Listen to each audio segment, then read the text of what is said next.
ॐ अस्मद्गुरुभ्यो नमः। आपदामपहर्तारं दातारं सर्वसम्पदां लोकाभिरामं श्रीरामं भूयो भूयो नमाम्यहम्। मनोजवं मारुततुल्यवेगं जितेन्द्रियं बुद्धिमतां वरिष्ठं वातात्मजं वानरयूथमुख्यं श्रीरामदूतं शिरसा नमामि। जय श्रीमन्नारायण। శ్రీమద్ రామాయణ అంతర్గత శ్రీరామ అష్టోత్తరాన్ని మనం అనుసంధానం చేసుకున్నాము. అలాగే రామాయణంలో వాల్మీకి చేత సీతమ్మకు గురించి చెప్పినటువంటి నామాలని 108 నామాలు మనకు అందించారు అష్టోత్తరంగా. ఇది సీతాదేవి అష్టోత్తర శతనామావళి రామాయణ అంతర్గతంలో ఉన్నటువంటివి. మామూలుగా మనం సీతాదేవికి కానీ లక్ష్మీదేవికి కానీ అష్టోత్తర శతనామాలు మనం అనుసంధానం చేసుకుంటాము. వాటితో పాటుగా సీతాదేవికి ప్రత్యేకంగా ఏర్పడినటువంటి ఈ అష్టోత్తరాన్ని అనుసంధానం చేసుకోవడం వల్ల విశేషమైనటువంటి ఫలం లభిస్తుంది. ప్రతి శుక్రవారం నాడు కూడా అమ్మవారికి కుంకుమతో ఈ అష్టోత్తరాన్ని జరిపించుకోండి. సకల సౌభాగ్యాలు పొందండి. జై శ్రీమన్నారాయణ. ఓం సీతాయై నమః. ఓం జనకాత్మజాయై నమః. ఓం వీర్యశుల్కాయై నమః. ఓం అయోనిజాయై నమః. ఓం భూతలోత్థితాయై నమః. ఓం పద్మాక్షై నమః. ఓం సురసుతోపమాయై నమః. ఓం పతివ్రతాయై నమః. ఓం మహాభాగాయై నమః. ఓం మైథిల్యై నమః. ఓం దేవతాసమాయై నమః. ఓం శ్రీరూపిణ్యై నమః. ఓం అభిరామాయై నమః. ఓం ఉత్తమరాజకన్యాయై నమః. ఓం కళ్యాణ్యై నమః. ఓం పరమనందిన్యై నమః.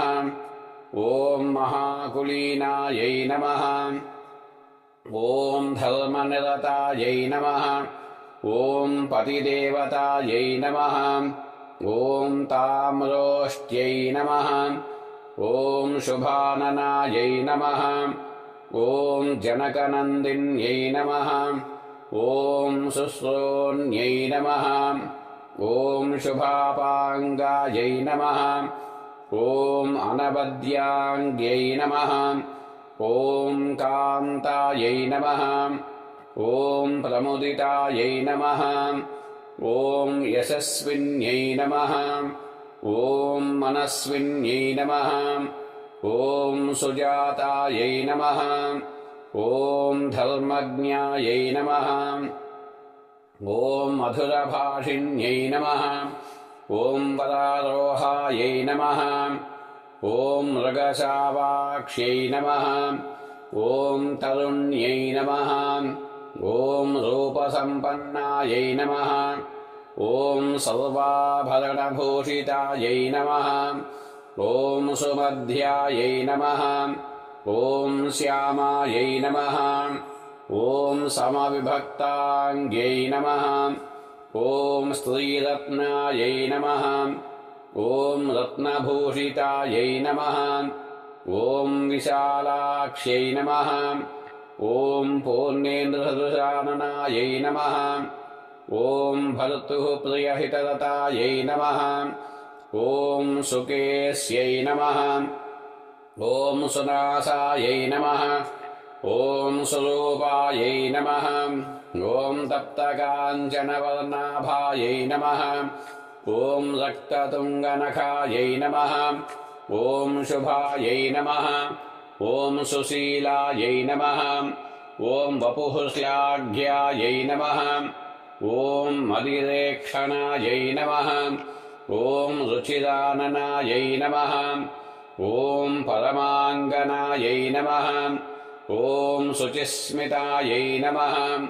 ॐ रामपत्न्यै नमः ॐ पीतकौशेयवासिन्यै नमः ॐ चारुस्मितायै नमः ॐ चारुदत्त्यै नमः ॐ चारुनेत्रायै नमः ॐ विलासिन्यै नमः ॐ नीलकेश्यै नमः ॐ बिम्बोष्ट्यै नमः ॐ सुतनवे नमः ॐ नवहेमाभायै नमः ॐ भर्तृध्रुवव्रतायै नमः ॐ रामदयितायै नमः ॐ भर्तृशुश्रूषणरतायै नमः ॐ सुस्मितभाषिण्यै नमः ॐ कनकवर्णाङ्ग्यै नमः ॐ शीलसम्पन्नायै नमः ॐ शतपत्रनिभेक्षणायै नमः ॐ सुकुमार्यै नमः ॐ सुजाताङ्ग्यै नमः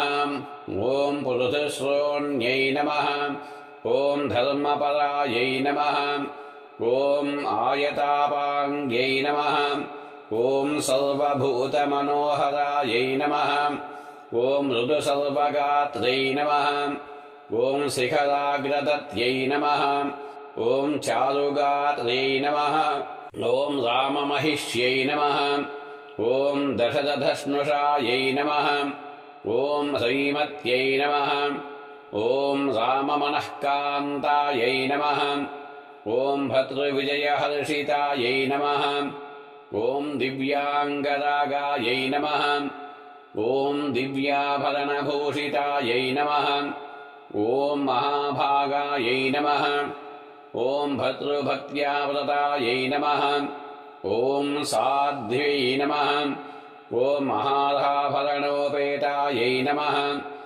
ॐ महार्हाभरणधारिण्यै नमः ॐ सौम्यतराननायै नमः ॐ विमलशशाङ्कनिभाननायै नमः ॐ रामहृदयप्रियायै नमः ॐ उत्पलपत्राक्ष्यै नमः ॐ नीलकुञ्चितमूर्धजायै नमः ॐ दिव्यरूपायै नमः ॐ मनोरमायै नमः ॐ तरुणादित्यसङ्कासायै नमः ॐ तप्तकाञ्चनभूषणायै नमः ॐ अक्लिष्टमाल्याभरणायै नमः ॐ विशुद्धभावायै नमः ॐ निष्पापायै नमः ॐ विशुद्धायै नमः ॐ श्रीसीतामहालक्ष्म्यै नमः नानाविधपरिमलपत्रपुष्पाणि समर्पयामि जय श्रीमन्नारायण।